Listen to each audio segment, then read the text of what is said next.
O tema de hoje é o Deus que troca a nossa fraqueza pela sua força. Vocês trabalharam muito esse ano. Vocês fizeram muitas coisas, vocês se envolveram em muitos projetos. Muitas coisas estão acontecendo paralelamente nos projetos em que vocês estão envolvidos. Então, muitos de vocês, e eu me incluo nisso, muitas vezes nos sentimos cansados. Mas nós servimos um Deus que troca a nossa fraqueza pela força dele. E nós saímos então do colapso da autonomia humana para a revelação do Deus inesgotável. Estamos na época da Epifania, a revelação do Filho de Deus. E Deus se revela a nós de diversas formas. E eu quero compartilhar com você alguma dessas formas.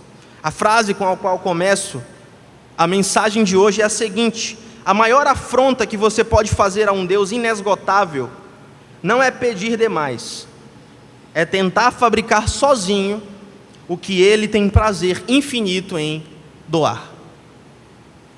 A maior afronta que você pode fazer a um Deus inesgotável não é pedir demais, mas é tentar fabricar sozinho o que Ele tem prazer infinito em doar.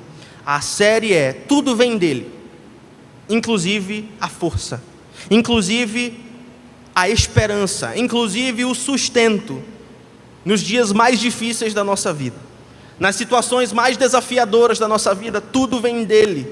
E este é o último sermão em que eu me comunico com vocês esse ano, então prestem atenção. Prestem atenção, porque esta mensagem, além da mensagem do advento, da encarnação do Filho de Deus, é a que vai ecoar no coração de vocês até o final do ano, a virada do ano, o início de um novo ciclo. Alguns de vocês estão cansados, alguns de vocês estão sobrecarregados, alguns de vocês pediram tantas coisas a Deus e cansaram de pedir a Deus e agora querem fabricar o resultado que vocês tanto almejam, muitas vezes na força da carne. Cuidado. Então abra sua Bíblia em Isaías capítulo 40, versículo 27. Isaías capítulo 40, versículo 27. Do 27 ao 31. Isaías capítulo 40, do verso 27 até o verso 31. Ó Jacó, como pode dizer que o Senhor não vê o que se passa? Ó Israel, como pode dizer que o Senhor não se importa com os seus direitos? Você não ouviu? Não entendeu? O Senhor é o Deus eterno, o Criador de toda a terra. Aleluia! Ele nunca perde as forças, o Senhor nunca se cansa, e ninguém pode medir a profundidade da sua sabedoria. O Senhor dá força aos cansados e vigor aos fracos. Ora, até os jovens perdem as forças e se cansam, e os rapazes tropeçam de tão exaustos. Mas os que confiam no Senhor renovam as suas forças, voam alto como as águias, correm e não se cansam, caminham e não desfalecem. Louvado seja o nome do Senhor. Vamos orar mais uma vez. Pai Santo, nos apresentamos diante do Senhor e pedimos que as palavras de nossas bocas e o meditar de nosso coração sejam agradáveis na Tua presença. Tu és a nossa rocha e o nosso Redentor. Não se detenha de transformar as nossas vidas pelo poder da Tua palavra, inspirada, inerrante, inquebrável, autoritativa, e que pode produzir em nós a vida, para que sejamos perfeitos e perfeitamente habilitados para toda boa obra. Em nome de Jesus nós oramos. Amém, amém e amém. Coloca a foto, acho que tem a foto do Atlas aí. Esse é o Atlas. O Atlas, na mitologia grega, é uma história que eu quero usar para ilustrar o que quero dizer. Na mitologia grega, o Atlas, ele é um semideus que desafia Zeus, que na mitologia grega é o deus supremo. Atlas é um jovem extremamente arguto e inteligente, extremamente sagaz e criativo, muito capaz e capacitado. Só que, na sua ganância de jovem, Atlas, por ser um semideus, ele arquiteta uma rebelião contra os deuses. O seu plano é descoberto e desmantelado. E como punição para Atlas, Zeus coloca o peso de toda a humanidade sobre Atlas para que ele, durante toda a eternidade, carregue o peso da humanidade numa ladeira acima. Então, o castigo de Atlas é que ele deve, por toda a eternidade, carregar o peso da humanidade para cima e nunca chegar a lugar nenhum. Essa foi a punição que os deuses deram a Atlas. E eu quero falar hoje sobre a síndrome de Atlas, que muitas vezes acomete muitos cristãos, inclusive alguns que aqui estão. A síndrome de querer carregar o mundo e os destinos do mundo nas suas próprias costas, ladeira acima. E que, assim como Atlas, não chegarão a lugar nenhum. Isaías capítulo 40, então, vai nos mostrar não apenas o cansaço, mas uma fadiga espiritual de querer ser Atlas. E é uma fadiga, portanto, devastadora. O lamento de que o nosso caminho está encoberto expõe o drama dos homens que querem ser deuses e que vivem como Atlas modernos, tentando sustentar o céu das suas existências e das suas realidades. Você conhece alguém assim? Será que você, de alguma forma, é assim?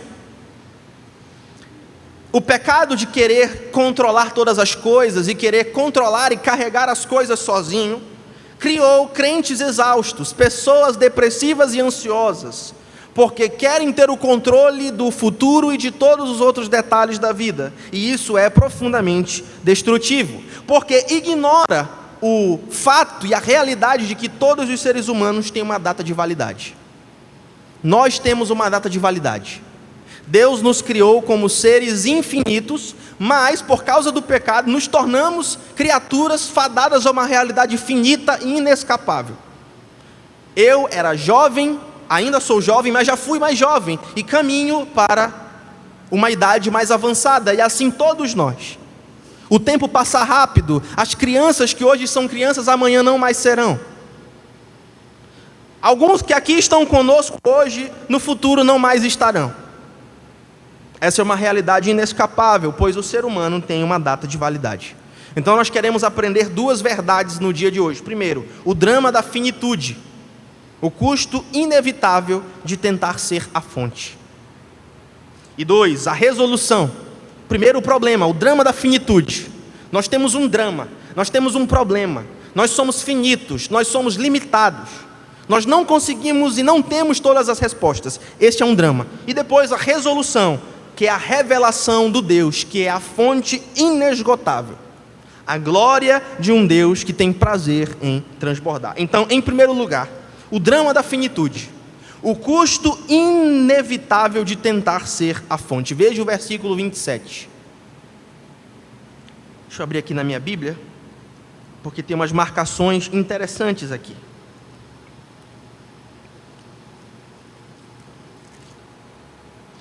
Versículo 27, ó Jacó, como pode dizer que o Senhor não vê o que se passa? Ó Israel, como pode dizer que Deus não se importa com os seus direitos? Versículo 30, pule agora para o versículo 30. Até os jovens perdem as forças e se cansam, e os rapazes tropeçam de tão exaustos. Meus irmãos, o texto então nos joga numa crise, que não é uma crise biológica, mas é uma crise teológica. Quando Isaías escreve este livro, Israel está num exílio. está longe da sua terra natal, longe das suas raízes geográficas, culturais, está meio que perdida e vagando, o povo de Israel. E o lamento do versículo 27 é que o Senhor não está vendo, Deus se esqueceu, Deus me abandonou, Deus esqueceu suas promessas. Então o povo está cansado porque tem a impressão de que Deus não ouve mais. Quantos de vocês já tiveram nesta situação? Vocês estão cansados não de lutar, mas de pensar que Deus não se importa, e isso traz um cansaço, isso traz um esgotamento para nós. O povo de Israel não está apenas cansado de trabalhar como escravo na Babilônia. O povo de Israel está exausto de esperar uma resposta de Deus. Eu estou cansado de Deus não me responder. Eu oro, eu jejuo, eu faço e aconteço, e Deus parece que não se importa.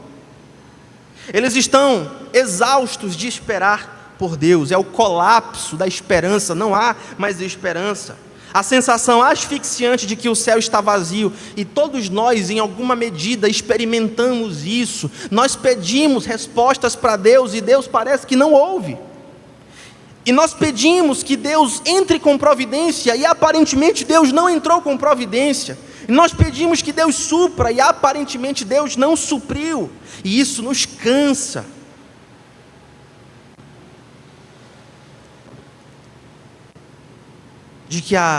Nós temos a impressão de que a bateria de Deus acabou e de que a terra é pesada demais para Ele carregar sozinho. Então a gente vai o quê? Ajudar Deus. Quantos de vocês já quiseram ajudar Deus? E aí você pode pensar assim: pastor, mas isso é coisa de gente amargurada. Pastor, isso é coisa de gente que não tem fé. Pastor, os mais crentes e mais espirituais jamais passarão por isso. E olha o que Isaías diz: não. Isso não é um defeito dos fracos, essa é uma condição de toda a humanidade. E o profeta então aponta para o versículo 30, até os jovens perdem as forças e se cansam. Até os jovens perdem as forças e se cansam. O termo hebraico para jovens não são adolescentes como os de hoje, que vivem em casa jogando videogame e não fazem uma atividade física e começam a ficar gordos e não conseguem mais fazer nada. Não é esse tipo de adolescente ou de jovens que ele está falando. Isaías está falando de um termo hebraico da seleção mais vital que existe. Os atletas de elite da época, a elite militar no auge do vigor físico. A gramática hebraica enfatiza que a queda não é uma possibilidade remota, mas uma certeza. Nós somos cansados por natureza. Até os jovens se cansam. Se os jovens se cansam, imagina eu. Se até os mais preparados se cansam, imagina eu que não tenho tanto preparo. Essa é uma realidade humana. Tanto que no Salmo 103, versículo 14, o salmista diz que Deus nos conhece. Veja o que diz o salmista: pois o Senhor conhece a nossa estrutura. E ele se lembra que nós somos pó. Queridos, muitas vezes nós estamos cansados e muitas vezes nós não aguentamos a nós mesmos, na nossa lamúria, quando nós estamos chorando as nossas pitangas. Às vezes eu mesmo estou insuportável, eu não me aguento porque eu estou só reclamando diante de Deus, e eu acho que Deus me abandonou, e eu começo a chorar as minhas lamúrias, e a minha esposa tem que ficar ouvindo eu reclamar, ou Deus tem que ficar ouvindo eu reclamar. E eu peço que o Senhor tenha misericórdia de mim. Você precisa pedir que Deus tenha misericórdia de você. E você tem que orar o Salmo 103. Deus, tem misericórdia de mim. Lembra da minha estrutura e lembra que eu sou pó. Mas como é que nós trazemos então esse problema para a nossa vida? Nós já vimos que tem um problema. Nós somos finitos, nós somos cansados, nós muitas vezes cansamos de esperar Deus responder às nossas orações, e às vezes queremos ajudar Deus, e quando nós queremos ajudar Deus, nós nos tornamos Atlas. Bota de novo a foto do Atlas, Vini Boy. Vinícius. Nós queremos ser o Atlas, nós cansamos de esperar a resposta de Deus, e aí a gente quer pegar o mundo nas nossas costas e empurrar. Mas quando nós fazemos isso, lembra que nós não somos o Atlas, nós não somos semideuses, então nós iremos nos cansar. Quantos entendem isso? Quantos já passaram ou estão passando por isso? ou conhecem alguém que está passando por isso. Pode voltar para o slide, meu filho.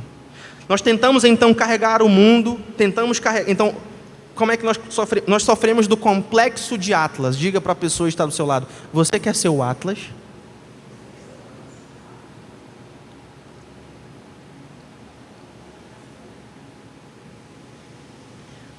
Nós tentamos carregar o mundo, nossa família, nosso ministério, nossa empresa nas costas, gemendo debaixo do peso e esquecendo que Deus sustenta o cosmos sem suar. Esse é o seu Deus. Como ousas esquecer que o seu Deus é esse Deus? Vivemos em um ativismo frenético, com medo de dormir. Achamos que Deus precisa da nossa ajuda. Achamos que através do nosso trabalho iremos impressioná-lo. Iremos nos validar diante de Deus e diante dos homens. Quando na verdade, olha o que o salmista diz, Salmo 127, versículos 1 e 2. Se o Senhor não edificar a casa, lembra disso, em vão trabalham os que a edificam. Inútil vos será levantar de madrugada, repousar tarde, comer o pão de dores, pois assim dá ele aos seus amados o sono. Aos seus ele dá enquanto dormem. Deus não precisa da nossa ajuda. Deus não precisa que nós nos voluntariemos para o trabalho do Atlas, para guardar e empurrar o mundo para frente. Ele não precisa disso. Se o Senhor não edificar a casa, se o Senhor não fizer a obra, se o Senhor não trabalhar no coração e nas mentes, em vão nós iremos rachar o bico, em vão nós iremos trabalhar, em vão nós iremos mandar mensagens, incomodar e ranger os dentes. Inútil vos será levantar de madrugada, repousar tarde, comer o pão de dores.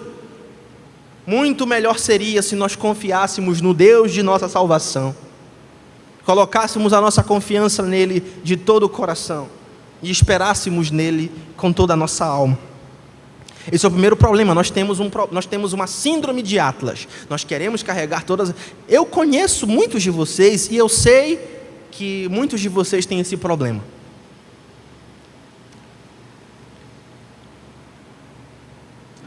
A segunda forma como nós nos prejudicamos nesse sentido, a primeira é que nós queremos ser o Atlas, queremos carregar o mundo, as nossas famílias, os nossos interesses. Muitos de vocês realmente não confiam em Deus. Cuidado!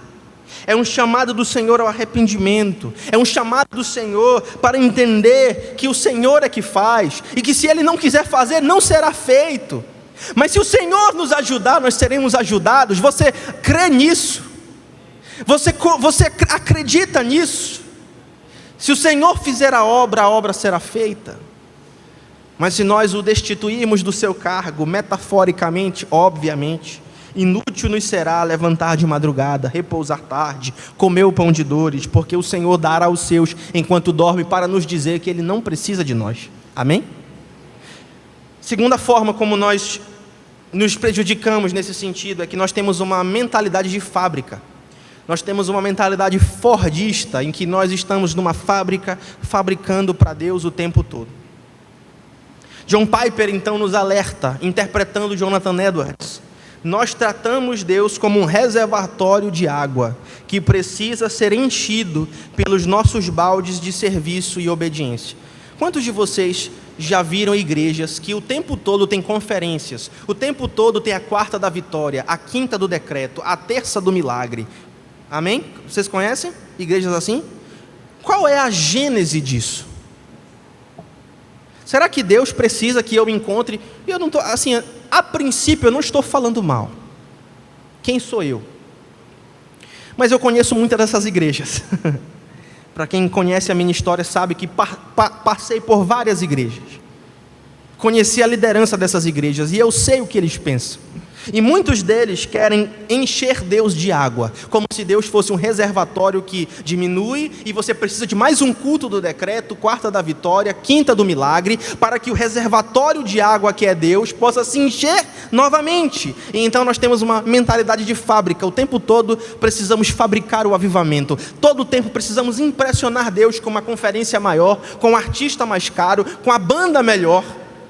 Eu conheço várias igrejas assim, várias, e já viajei para outros estados e afirmo categoricamente que muitas igrejas funcionam em uma lógica destrutiva de querer ser uma fábrica de avivamento, como se Deus fosse um reservatório de água.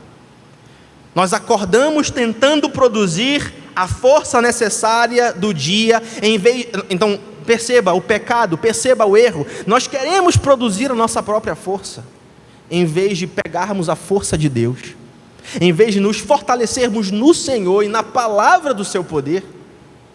Para com isso, fortaleça-se no Senhor e na palavra do seu poder. Tratamos Deus como um reservatório de água, que precisa ser enchido pelos nossos baldes de serviço e obediência. Perceba, qual é o resultado de nós querermos ser o Atlas, mas... vocês escrevem daqui para cá, né? Ser o Atlas, mas ter uma mentalidade de fábrica. Qual é o resultado disso? Colapso, cansaço. Sabe por que os fortes se cansam? Sabe por que os jovens se cansam? Especialmente os jovens. Interessante que o autor Isaías fala dos jovens aqui, porque os jovens, particularmente os jovens, têm essa tendência de achar que não precisam de nada e nem de ninguém. Eu posso, eu consigo, eu tenho vigor, eu tenho inteligência, então eu não preciso de nada e nem de ninguém. Mas até vocês que são sabichões, até vocês que sabem tudo, se cansam. Você conhece alguém assim? Pastor, na prática, como é que isso me afeta? Em primeiro lugar, desmantele o tribunal da vitimização. Muitos de nós queremos ser o Atlas. O que é o Atlas? O Atlas é querer segurar o mundo com as suas próprias mãos e carregá-lo ladeira acima. Por quê? Porque a gente se vitimiza e diz que Deus se esqueceu dos nossos direitos. Vamos ler o versículo 27 novamente. O versículo 27, ó Jacó, como pode dizer que o Senhor não vê o que se passa? Ó Israel, como pode dizer que Deus não se importa com os seus direitos? O povo de Israel estava se vitimizando, dizendo que Deus me abandonou, Deus não se importa mais comigo, então eu vou ter que fazer do meu jeito. Para com isso. Desmantele o tribunal da vitimização. A exaustão de Israel, o cansaço do povo de Deus nascia da ruminação mental de querer processar Deus, né? Deus, olha, tu não está me ajudando, então eu vou te processar. Eu vou te acusar aqui, Senhor. Tu te esqueceu dos nossos direitos, tu se esqueceu das tuas promessas, e nós começamos a acusar Deus.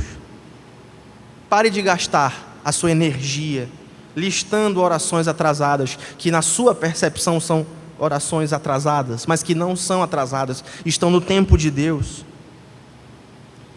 Esse é o primeiro problema, essa é a primeira coisa que nós devemos fazer, parar de se vitimizar. Querido, se ainda não aconteceu, é porque Deus sabe o que é melhor para você. Deus sabe o que é melhor para você. Deus sabe o que você precisa. Ele sabe de todas as coisas. Ele não precisa que você fique se vitimizando. Ele sabe o que você precisa antes que você diga. E Ele sonda o seu coração, conhece os teus pensamentos. Ele sonda a tua vida. Segundo, pare de idolatrar a ideia da resiliência. Isaías alerta que não adianta você ser resiliente, porque até os resilientes, em algum momento, até os mais fortes, essa que é a ideia do versículo, até os jovens, até a elite militar, até eles vão se cansar. Tentar ser inquebrável é uma afronta ao Criador. Pare de tentar ser o resiliente. Não estou dizendo que você deve ser fraco, mas muitas vezes a situação se imporá sobre nós e nós seremos fracos, porque essa é a nossa natureza, essa é a nossa constituição, essa é a nossa estrutura. E muitas vezes, meus irmãos, Deus vai nos colocar em situações de vulnerabilidade para nos mostrar quem nós somos e quem Ele é. Veja o que diz 2 Coríntios capítulo 1, versículos 8 e 9. Paulo vai dizer para a igreja de Corinto: fomos sobremaneira oprimidos, acima das nossas forças, de modo que desesperamos até da vida, mas já em nós mesmos tínhamos a sentença de morte, para que não confiássemos, preste atenção nessa parte, para que nós não confiássemos em nós, mas em Deus que ressuscita os mortos. Paulo está dizendo o seguinte: teve uma hora que eu achei que eu ia morrer. Paulo está dizendo isso. Eu achei que eu ia morrer. Todas as outras opções já tinham ido embora. Não havia mais alternativas. Eu estava absolutamente sem esperanças. E Deus permitiu que isso acontecesse. Por quê? Para que nós confiássemos não em nós mesmos, mas em Deus, porque Deus pode ressuscitar os mortos. Louvado seja o seu santo nome. Queridos irmãos, muitas vezes Deus vai colocar você em situações que você vai dizer assim: não há mais jeito, não existe mais saída, eu já tentei de tudo, há tantos anos eu já tenho tentado, eu tenho esgotado as minhas forças e nada muda. Saiba que Deus muitas vezes está permitindo que isso aconteça para que você não confie em si próprio, mas que você confie em Deus, o Deus que tem poder de ressuscitar os mortos. Louvado seja o seu santo nome. Então esse é o nosso problema. Nós queremos ser Atlas e nós vamos colapsar.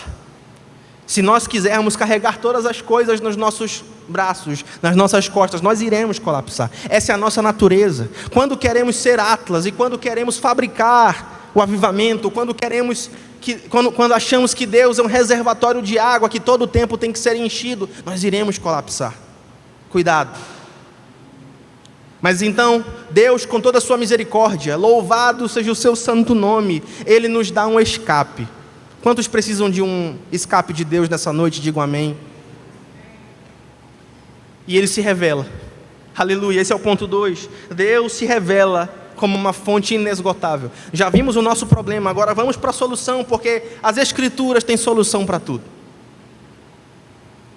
Já vimos o nosso problema, agora Deus nos dá a solução, a revelação de Deus enquanto uma fonte inesgotável, a glória de um Deus que tem prazer em transbordar. Versículo 28, leia junto comigo. Você não ouviu? Depois que Israel reclamou, você viu lá? Deus não me ouve, Deus não me ama, Deus esqueceu das suas promessas. Chorando as suas pitangas, né? Muitos de vocês são assim: cansei, Senhor, o Senhor não me ama mais, o Senhor me esqueceu, o Senhor não vai cumprir as suas promessas. Calma. Veja o que Isaías diz, veja o que Deus diz para nós nessa noite. Você não ouviu, igreja? ICPB, você não ouviu? Você não entendeu? Como diria o paraense, tu é leso.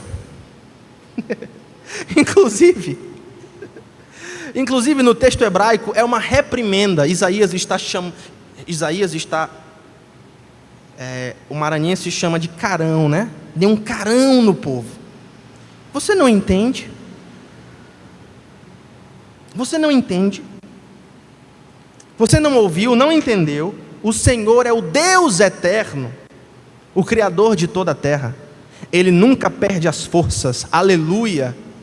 Você perde as forças, o seu Deus jamais perde as forças. Pelo contrário, Ele é uma fonte inesgotável de força. E Ele se revela enquanto tal. Louvado seja o seu santo nome. Essa é a revelação de Deus. Neste Deus nós podemos confiar e colocar a nossa confiança. Versículo 29. Ele nunca perde as forças e nem se cansa. E ninguém pode medir a profundidade da sua sabedoria. Esse Deus dá força aos cansados. Sabe os jovens? Sabe a elite? Até eles se cansam. Mas esse Deus dá força para essas pessoas. Louvado seja o seu santo nome. Até os jovens perdem as forças e se cansam. Os rapazes tropeçam de tão exaustos. Versículo 31. Mas os que confiam no Senhor renovam as suas forças. Voam alto como as águias. Correm e não se cansam. Caminham e não desfalecem. Queridos, a cura para o nosso cansaço. Vocês estão chegando no final do ano. Hoje é 7 de dezembro. Quantos estão cansados do ano aí? Muito trabalho? Certo? Ok? Problemas familiares, sim ou não? Problemas familiares? Sim ou não? Perseguição no local de trabalho, sim ou não? Alguns sim, alguns não. Problemas conjugais, alguns sim, alguns não. Problemas dos filhos, certo? Muitos aqui estão precisando de cura, estão precisando de renovo. A cura para a nossa exaustão, diz o texto, não começa conosco olhando para dentro, mas olhando para cima. Isaías vai romper a amnésia. Sabe o que é a amnésia? É você esquecer das coisas, né? Alzheimer é uma doença da mesma raiz. Você vai esquecendo as coisas. Você vai esquecendo as coisas. Isaías então vai romper a amnésia do povo com uma retórica devastadora. Versículo 28. Você não ouviu? Você não entendeu? Fala para a pessoa que está do seu lado. Você não entendeu?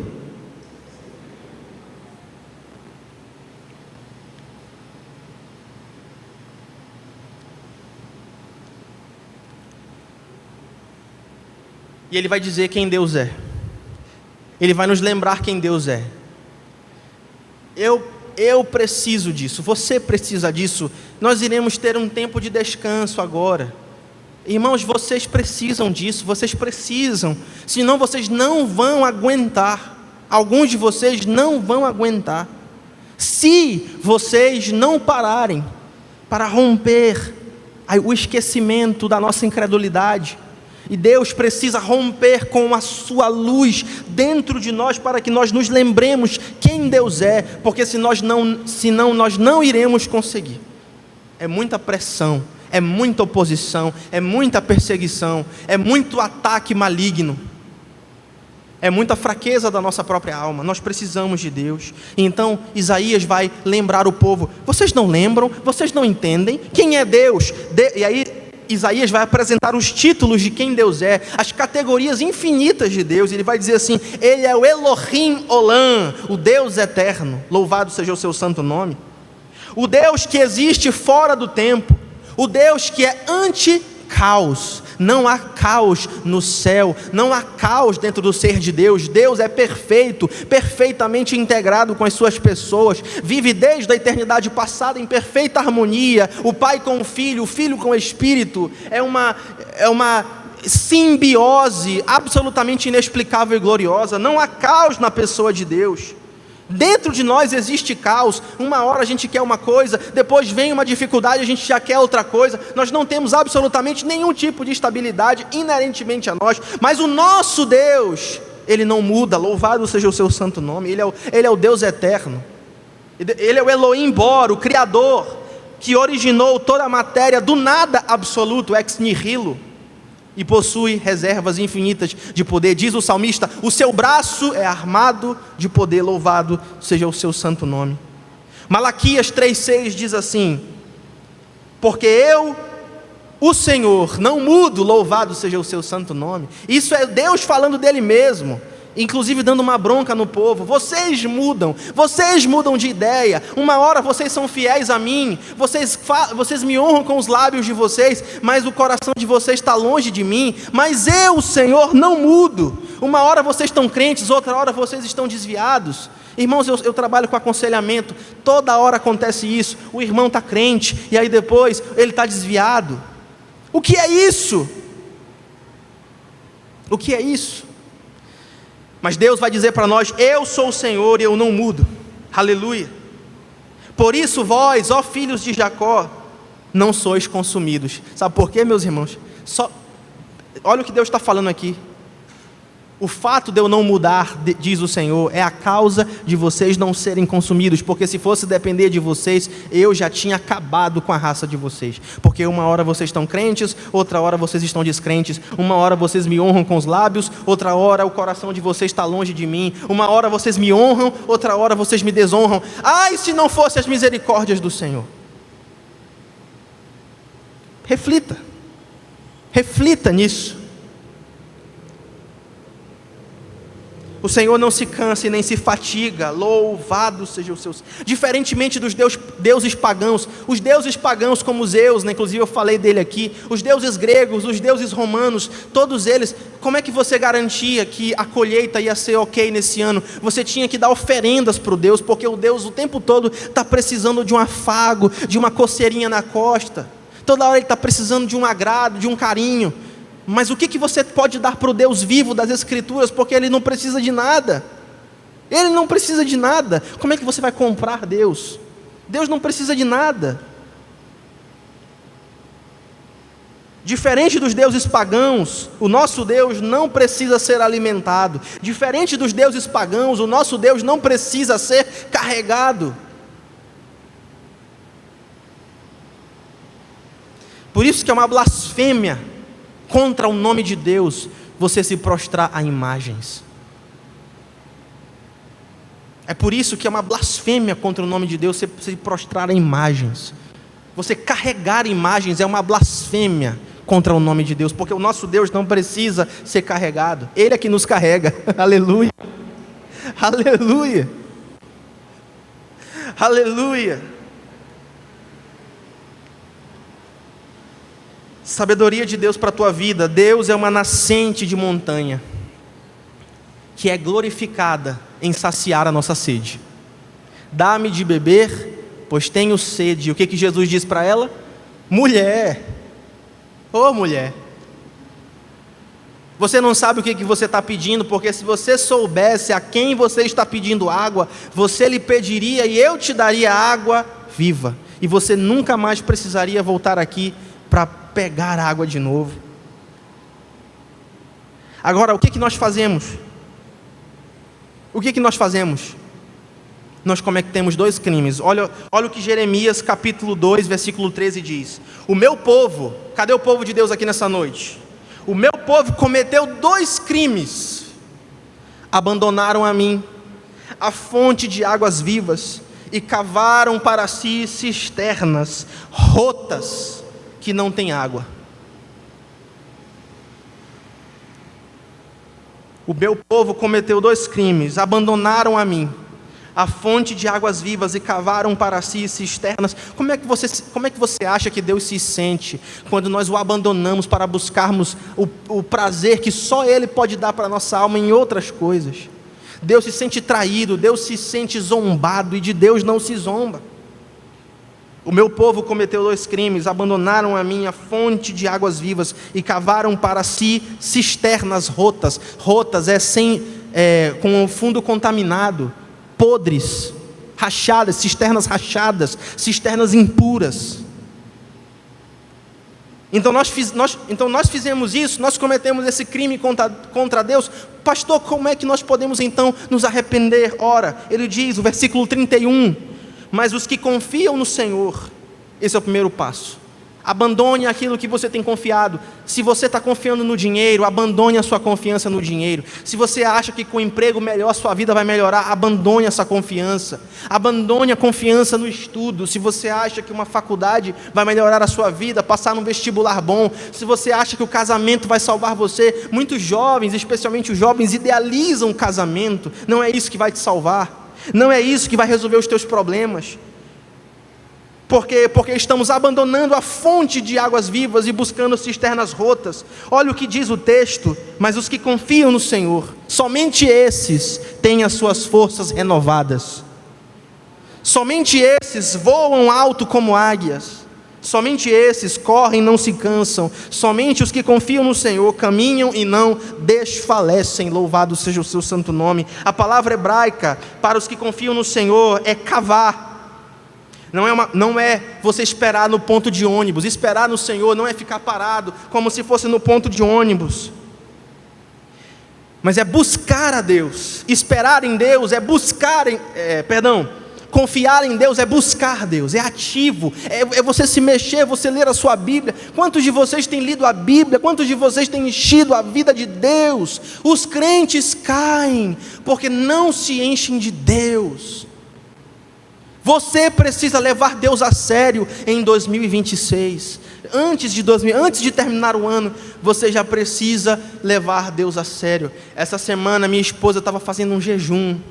Eu nem falei para ela que ela tinha que fazer o jejum, e quando eu fui ver, ela já estava fazendo o jejum dela. E eu louvo a Deus, porque Deus me deu uma esposa que faz jejum. Muito pior seria se minha mulher não quisesse saber das coisas de Deus, se não levasse Deus a sério.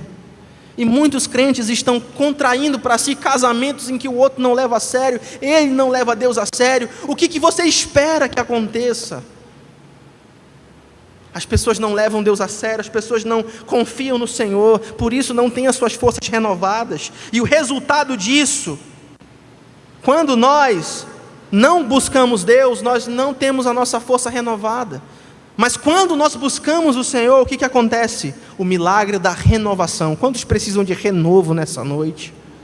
Você precisa confiar no Senhor, buscando de todo o coração. Quantos precisam de renovação? Veja o que o versículo diz: os que esperam no Senhor renovam as suas forças. Aleluia. Voam alto como águias, correm e não se cansam. Aleluia. Caminham e não desfalecem. Agora, essa é uma das partes mais importantes da mensagem. Os que confiam no Senhor, olha o que diz a palavra ali, renovam as suas forças. Essa palavra renovam, no hebraico, significa substituir. Diga, substituir. Diga, trocar. O que quer dizer isso, pastor?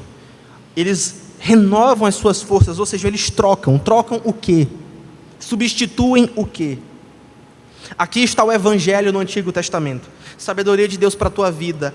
A vida cristã não é Deus recarregando a sua velha bateria, é uma substituição. Você entrega o seu cansaço para Deus, e sabe o que Deus te dá de volta? O poder dele, louvado seja o seu santo nome. É isso que quer dizer o versículo.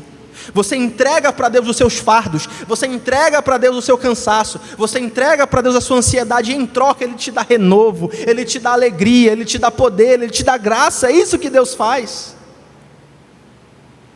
Segundo aos Coríntios capítulo 12, versículos 9 e 10, o meu poder se aperfeiçoa na fraqueza, pelo que sinto prazer, diz o apóstolo Paulo, nas minhas fraquezas, porque quando estou fraco, então é que sou forte. Nós damos a Deus a nossa falência absoluta, nós trocamos com Ele os nossos fardos, porque Ele transformou o nosso fardo em alegria, Ele transformou o nosso choro em riso, Ele transformou o nosso choro em canto, em júbilo. É isso que o nosso Deus faz. Tudo vem dEle, inclusive o renovo, tudo vem dEle, inclusive a graça, inclusive o poder para vencer o pecado. Eu falei de cansaço aqui, muitos de vocês estão cansados por causa do pecado, que não conseguem vencer, que tem escravizado alguns de vocês. Estou cansado, não aguento mais. Mas Deus te dá poder para vencê-lo. Aleluia.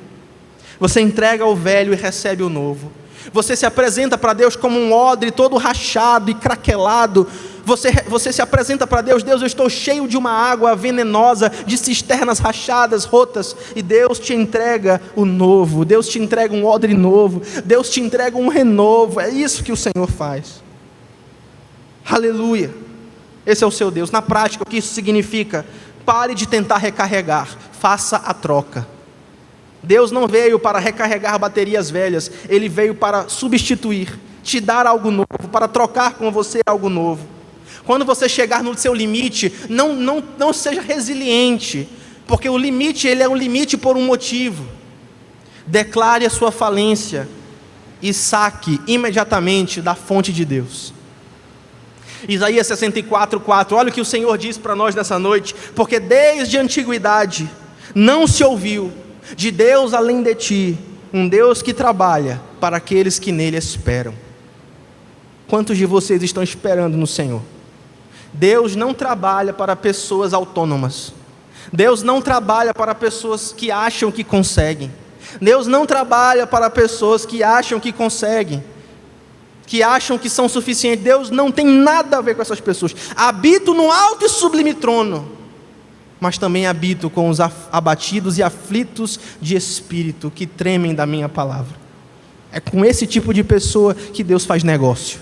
É com esse tipo de pessoa que Deus quer andar. E segundo, amarre-se ao mastro e não à onda. Não ancore a sua paz nas circunstâncias líquidas que mudam o tempo todo.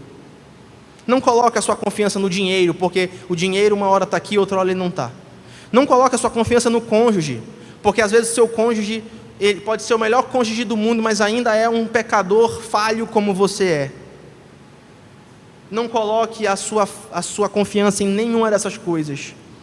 Coloque a sua confiança na rocha imutável.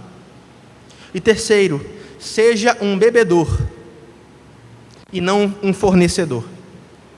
Não tente carregar as coisas como se você fosse um Marte.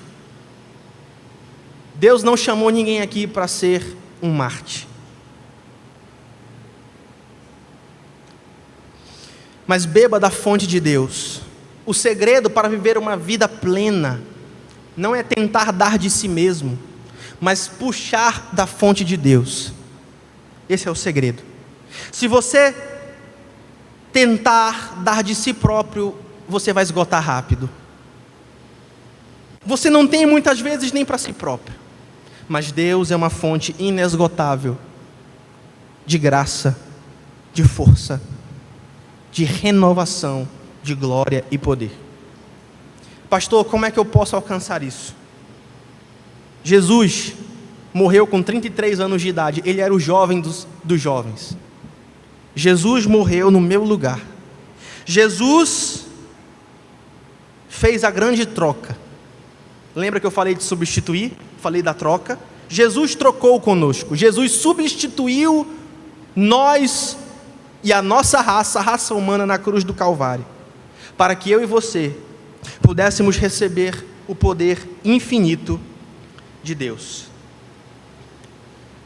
Jesus é o verdadeiro jovem que jamais se cansaria, mas ele voluntariamente abraçou a nossa exaustão na cruz do Calvário. Quando não aguentava mais, Jesus disse: Pai, nas tuas mãos eu entrego o meu espírito. E ele foi esmagado, Jesus foi esmagado pelo peso do nosso pecado e mergulhou na escuridão do desamparo. Ele foi abandonado pelo seu Pai. Lá de cima Deus olha para o Filho e diz: eu não te conheço. O Senhor te amaldiçoa no meu lugar e no seu lugar, para que eu e você hoje pudéssemos ser erguidos na luz. E por causa do que Jesus fez, olha a promessa de Deus para nós, Salmo 121, 3 e 4, Deus não permitirá que os teus pés vacilem, não dormitará aquele que te guarda. É certo que não dormita e nem dorme, não cochila, ele não tira cochilos, aleluia, ele não dorme no ponto, ele faz o seu trabalho. Se somos infiéis, ele permanece fiel, porque de maneira nenhuma pode negar a sua própria natureza. Ele não cochila e não dorme aquele que te guarda, porque Jesus foi exaurido por nós. E é aqui que a nossa alma encontra paz. Sabe que atributo é esse? O atributo da imutabilidade de Deus. Deus não muda, Ele é o mesmo ontem, hoje e para todo sempre. Deus, Tu tens sido refúgio de geração em geração, antes que os montes nascessem, antes que se formasse a terra e o mundo, de eternidade a eternidade, Tu és Deus. E é por isso, queridos irmãos, que a imutabilidade de Deus nos traz paz e consolação nos momentos mais escuros e difíceis da nossa vida. É por isso que o nosso Deus é uma poderosa fortaleza, é um socorro bem presente na tribulação. Em Ti confiam todos os que conhecem o Teu nome, porque o Senhor não desampara aqueles que Te buscam. E é por isso que eu gosto muito daquela música de Handel, que é o Aleluia de Handel, que ele diz assim, que o nosso Deus reinará até quando, irmãos? E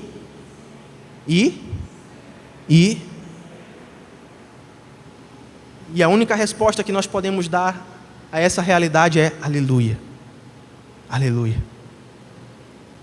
E Ele reinará para sempre e sempre e sempre. Então largue, está chegando o recesso, você já vai dar uma desacelerada. Deus não te chamou para ser uma fábrica. Tire um tempo de descanso, diga assim: Deus, eu quero te levar a sério, eu quero ser um discípulo teu, eu quero servir ao Senhor, eu quero me arrepender dos meus maus caminhos, eu quero me voltar de todo, eu estou cansado, e alguns de vocês estão, a maioria talvez. Eu quero te amar, eu quero te servir, eu quero que o Senhor me perdoe. Se algum de vocês ainda não tem certeza da salvação, você vai dizer: Deus, eu quero que o Senhor coloque o meu nome no teu livro, eu quero que o Senhor me salve, me restaure, tenha misericórdia de mim. E assim, meus irmãos, nós vamos para o refletir e praticar. Cadê os crentes nessa noite? Digo amém. Vocês foram lembrados dos seus deveres. Que deveres, pastor? Primeiro, vocês precisam, e eu preciso, realizar a grande troca. Entregue a sua natureza fraca e receba o poder infinito de Deus. Como é que faz isso, pastor? Primeiro, abandone o complexo de Atlas. Deus não chamou você para sustentar o universo. Deus não chamou você para carregar o peso da sua casa como se dependesse de você o sucesso da sua família. Não é. Segundo, pare de achar que Deus é um reservatório de água. Deus não é um reservatório de água que você precisa encher com conferências, ativismo. Deus é a fonte inesgotável da água viva. É isso que Ele é, e é isso que Ele faz. E por último, amarre a sua vida na rocha. Nas crises, não busque resiliência interna. A autoajuda é uma ficção. Como é que você vai se ajudar sendo que você mesmo é um problema, muitas das vezes? Não busque, nas crises, resiliência interna, mas olhe para o alto e espere ativamente no Senhor. Sabe como é que você confia no Senhor? Buscando o Senhor. É isso que nós aprendemos. Agora, com os corações crentes, recebam a bênção do seu Deus, aquele que é poderoso para guardá-los de tropeçar e de apresentá-los sem culpa diante da presença da sua glória, com transbordante alegria. Ao único Deus sábio sejam dadas glória e majestade, domínio e poder, agora e para todo sempre. E a igreja concorda em fé, dizendo: amém, amém, amém. Oremos nesse momento. Senhor Deus, Tu és uma fonte inesgotável de vida. Tu não dormes, Tu és o Criador de toda a terra, Tu não te cansas, e o Teu entendimento é inesgotável, insondável. Os Teus caminhos e os Teus juízos, ninguém pode entrar na Tua mente, ninguém pode te aconselhar. Tu és o nosso refúgio de geração em geração, e nesta noite nós Te adoramos, Pai. Nós rendemos graças ao Teu nome. Nós nos humilhamos, Senhor, para reconhecer que muitas vezes estamos exaustos por causa da nossa própria finitude, do nosso próprio pecado. Confessamos a Ti e pedimos que o Senhor tenha misericórdia de nós, pedimos que o Senhor tenha compaixão de nós, pedimos que o Teu rosto volte-se para nós e tenha misericórdia de nós. Volta o Teu rosto, tenha misericórdia de nós, nós seremos salvos. Perdoa-nos, Pai, porque queremos carregar o que não nos compete, e confessamos a Ti a nossa falência, a nossa autonomia, entregamos nas Tuas mãos, e pedimos, Pai, que o Senhor troque conosco a nossa ansiedade pelas Tuas promessas, a nossa tristeza pela Tua alegria, a nossa morte pela Tua vida, a nossa incredulidade pela Tua convicção. Nós Te pedimos isso, em nome de Jesus Cristo, e crendo que estamos orando segundo a Tua vontade, pela fé, já nos apossamos da vitória. Amém, amém e amém.